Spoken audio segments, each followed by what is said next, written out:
It's not okay for you to be a weak loser. It's not okay.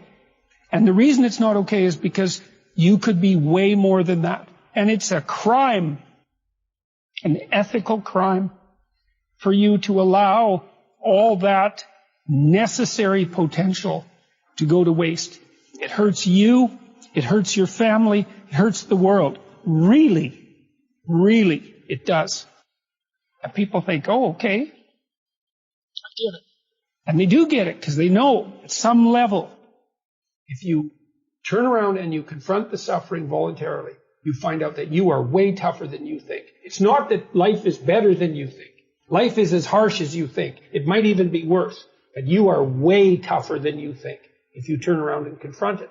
And so then what you discover is that there's a spirit within you that can pursue something meaningful, that has the resilience and the strength to contend properly with the catastrophe of existence without becoming bitter.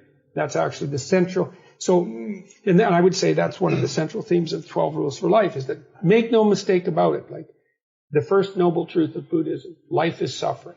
This is true. And it's worse than that, because it's suffering contaminated by malevolence. That's the baseline.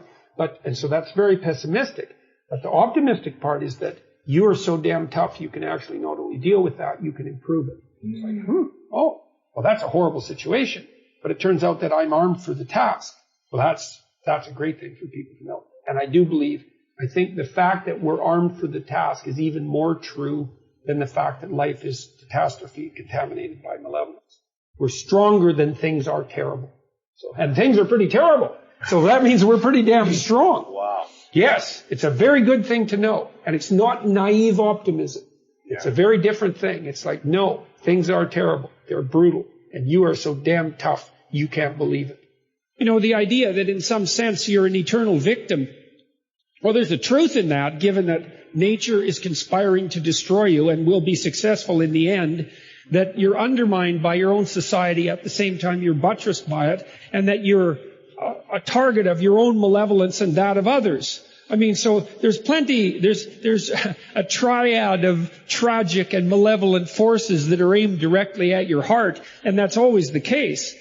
But to not take responsibility for that and to attribute to that to a cosmic injustice or a sociological injustice in some sense that's aimed particularly at you, that's somehow the fault of others, is to miss the great adventure of your life. In that adoption of that adventurous mode of being, there's a deep meaning to be found. Right? A meaning maybe that transcends just you, that involves your family and that involves your community and maybe even the destiny of humanity itself. But there's nothing about that that's secure or easy, and very little that has to do with happiness. The idea that your problems should be solved for you, let's say, and that it's unfair that you have them, well, it's attractive in that there's nothing for you to do except complain. But it's horrifying in that there's nothing for you to do except complain. The difficulty is actually, the funny thing is the difficulty is actually the destiny. And it is insanely difficult. But maybe you're insanely up to the task. The problem with the pursuit of happiness is that when life's storms come along, happiness disappears. And then you're left with nothing. And so you need to pursue something that's deeper than happiness. And if happiness comes along, well then, hooray for you. You don't want to despise it because it's fleeting, but it's much better to pursue things that are meaningful than things that make you happy.